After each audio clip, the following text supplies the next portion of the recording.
자, 오늘은 수나라하고 당나라 정치에 대해서 조금 할 거예요. 자, 수나라는요, 북주의 양건, 나중에 황제가 돼서 문제가 되는데, 요가 수를 건국하여 남북조를 통일했어요. 그러니까 남북조 통일은 결국에는 어떤 북조의 북조가 나서서 남조를 통일한 형태로 가는 거죠. 그래서 체제 변화를 보면요, 수 문제는요, 구품중정제를 폐지했어요. 귀족정을 약화시키고 실력 중심의 과거제를 실시합니다. 하지만 완벽한 실력 중심은 아니에요. 그리고 또 중요한 건 요거예요. 균전제입니다.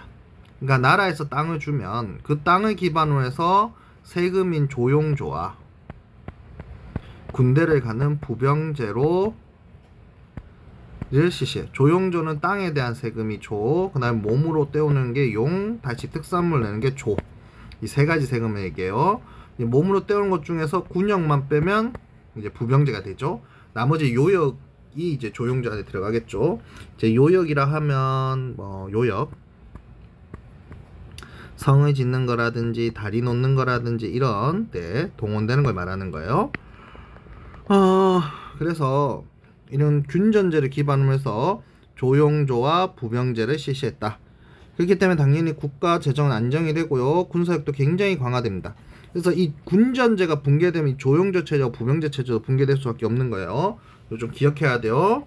그래서 황제권도 강화되고 귀족은 약화되었어요. 자, 양제 때 가면 기본적으로 뭐 이렇게 됐다 치고요.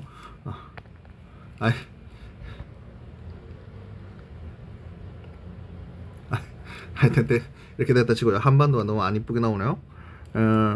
이쪽에 이렇게 황허강이 흘러가는데 여기가 장안이에요. 여기가 장안인데 이제 여기 이제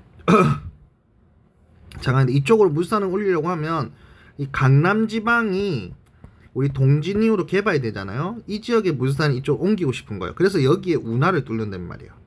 그래서 이 운하를 통해서 남쪽의 물산을 위로 올려서 이제 경제도 통합하고 또 여러가지 물자를 활성화 시키는 거죠. 현재도 중국에서 굉장히 중요한 교통로 중 하나가 운하예요. 그 다음 대외원정을 갑니다. 양제는 돌궐과 고구려를 쳐들어갑니다. 이때 고구려 쳐들어갈 때 113만을 데리고 들어가요. 113만. 이 정도 규모면 세계 1차 대전 이전의 최대 규모예요. 그러니까 굉장히 많은 군대를 끌고 가서 고구려에 쳐들어갔던 전쟁 중에 하나가 고수전쟁이에요. 그러니까 당연히 대규모 토목공사 무리한 전쟁으로 백성들 반발하고 각지에서 반란이 일어서 멸망당하죠. 이게 언제와 똑같아요? 진나라 때와 똑같죠. 진나라도 대규모 토목공사 무리한 전쟁으로 국력 소모하고 백성 반발, 각지에서 반란이 일어나죠. 그래서 이제 수나라가 얼마 안 가서 망하는 거고요. 이제 당나라로 갑니다. 당나라. 이제 당대로 가면요, 이제 이 그 혼란한 거 이제 당고조 이연이 이제 당을 통해서 당으로 이제 통일을 하는데 수도가 어디였냐면 장안이었고요. 자, 요 아들이었던 당태종이 굉장히 중요해요. 동돌고를 정복하고요, 율령체제를 정비하게 되는데 중앙의 삼성육부, 지방의 주연제인데요. 이 율령체제라는 게 법령체제인데 율이란 게 뭐냐면 형법, 영은 행정법, 요 두 가지를 정리했다는 거예요. 그래서 중앙의 삼성육부는 우리 고려에도 영향을 줘서 이성육부제가 나오죠. 지방의 주연제는 이제 주가 지금으로 따지면 광역, 현이 지금으로 따지면 기초. 그래서 이 당시에 굉장히 정치가 잘 돌아갔기 때문에 이걸 정관의치라고 해요. 요걸 정리한 책이 정관조료입니다. 요 책이 한 2번 정도 나오긴 한데 어쨌든 간 여러분, 뒤에 나오는 안사에난 이전에 나왔다 이렇게 생각하시면 돼요. 과거제로는 예부시하고 이부시가 나오는데요. 예부시는 시험입니다. 시험. 예부시는 시험이고요. 이부시는 이 시험에 뽑힌 사람들 중에서 신언섭판, 그러니까 몸, 언어, 글, 판단을 통해서 한 번 더 뽑는 거예요. 요거 굉장히 무슨 적이에요? 주관적이죠. 주관적인 이부시가 진행되었기 때문에 당연히 귀족 자제들을 더 뽑겠죠. 아직은 귀족적 성향이 있다, 이렇게 보시면 되고요. 그 다음 기미 정책이라는 게 있어요. 이게 뭐냐면 이제 조공채권 관계를 통해서 EJ를 하는 건데, EJ가 뭐냐면 오랑캐로 오랑캐를 치게 한다.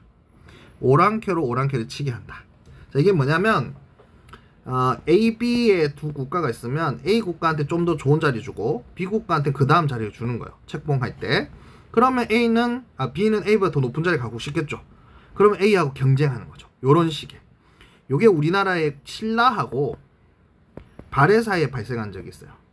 그러니까 이런 식으로 오랑캐 간의 갈등 또는 긴장관계 또는 경쟁관계를 만들어서 이제 통치하는 방법의 기미정책이라고 하고요. 그 방법이 이제 책봉 조공관계예요. 그 다음에 도호부를 설치해서, 변방에 도호부를 설치해서 요런 정책들을 실행하고 또 그 지역들을 안정시키게 되는 거죠. 그 다음 고종 같은 경우에 서돌고를 정복하고요. 이게 이제 우리 역사와 연결되는데 나당 동맹을 맺습니다. 이제 신라하고 당나라 동맹을 맺는 거죠. 사실 김춘추가 가서 본 사람, 그러니까 나당 동맹을 맺기 위해서 김춘추가 당나라 가잖아요. 이건 한국사에 들었을 건데, 가서 본 사람 당태종이에요. 근데 이제 당태종이 그러고 난 다음에 얼마 있다 죽기 때문에 고종 때 동맹을 맺고, 그리고 백제 멸망, 고구려 멸망으로 가게 되고요. 베트남까지 복속시킵니다. 하지만 당고종 이후에 약간의 혼론에 실게 했어요. 그 중에서 하나가 축충무. 그러니까 당나라 역사상 최초의 여성 황제가 나오는 축충무. 그래서 귀족들이 관료화되기도 합니다. 그래서 더 이제 관료적인 성격을 띠게 되었다는 거예요, 귀족들이. 그러니까 요게 무슨 말이냐면, 이제 귀족들이 원래 독자적인 영향력은 좀 떨어지고 나라의 관료로서 성격이 더 강해졌다. 그러니까 귀족들이 이제 관료가 되어야지만 어느 정도 힘을 더 발휘하게 되었다, 어느 정도 힘을 더 쓰게 되었다, 이렇게 생각하면 돼요. 그 다음 당현종 때 가면 중요해요.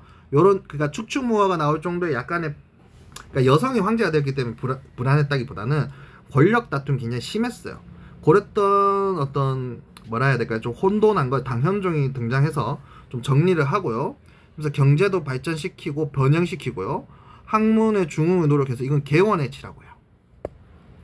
근데 문제는 이제 당현종 때 이제 양귀비라는, 이제 당현종 하면 양귀비로 굉장히 유명한데, 이 양귀비로 인한 이제 정치적 혼란으로 인해서 안사의 난이 터져요. 근데 이게 중요해요.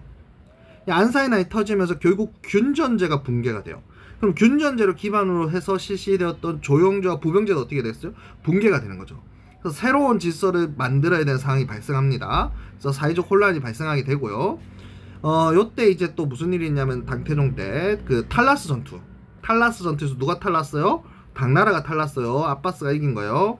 그 다음에 절도사 설치합니다. 그러니까 그전에는 도호부 체제였잖아요. 외곽의 간접을 통해서 이재를 했는데, 이제는 실제로 장군, 중앙에서 보낸 장군 또는 그 지역의 장군들이 이 지역을 만들어요. 그러니까 이유가 뭐냐면, 이제 중앙에 대한 통제력이 지방이 점점 떨어져서 그래요, 결국엔. 그래서 그 지방만의 자치적인 세력인 절도사가 이렇게 출현했구나, 이렇게 이해하시면 돼요. 그 다음에 이 당시에 발해는 문왕 때였다 라고 정리하면 돼요. 세태로 가면요, 주변국의 위협이 계속됩니다. 7세기 돌골, 토번, 8세기 위구르 등의 위협이 계속 있었고요. 현종은 안사의 난도 있었어요. 그 이후에 이제 절도사들, 지방 세력이라 했죠. 이들이 독자적인 세력이 강하여, 이후에 이제 송대 때 이제 송나라를 세웠던 분도 결국 절도사 체제예요. 쌤이 2학기 때 한 번 더 설명했지만 송나라를 세웠던 분도 절도사였다, 이렇게 이해하면 되고요. 중앙정부의 통제력이 약화되고 황간의 횡포가 심화되면서 황소의 난이 터져요. 그러니까 안사의 난이 있어서 균전제와 부병제가 약화되면서 뭔가 체제 변화가 일어났겠죠. 이제 벌써 알고 있겠지만 양세법이 실시돼요. 그러니까 안사의 난 이후에 양세법이 시행이 되고, 양세법이 시행되고 난 다음에 황소의 난이 터진 거예요. 안사의 난 터지고 난 다음에 균전제가 붕괴되고 그걸 대처하는 양세법이 시행이 되었고, 양세법 이후에 시행된 이후에 황소의 난이 터진 거죠. 그래서 농민봉비가 더욱 이제 농민 봉기로 더욱 약화되었고 절도사 주전충에게 멸망당하게 되는데, 이게 이제 황제가 지어준 이름인데 전심으로 충성을 다해라 이렇게 지어준 건데 전심을 충성을 다해서 황제권을 뺏어버린 거죠. 그래서 멸망당했고 다시 혼란한 시대인 5대 19구로 넘어가게 됩니다. 그래서 오늘 조금 이제 중요한 포인트는 이제 수나라의 어떤 제도들이었고요. 당나라로 오면 당태종, 당고종, 당현종 구분할 줄 알아야 되고요. 그리고 당형종 때 안사의 난, 그 다음에 양세법 실시, 그 다음에 황소의 난, 그 다음에 주전충한테 망했다. 요렇게 좀 정리할 필요가 있을 것 같아요. 네, 오늘 여기까지 할게요.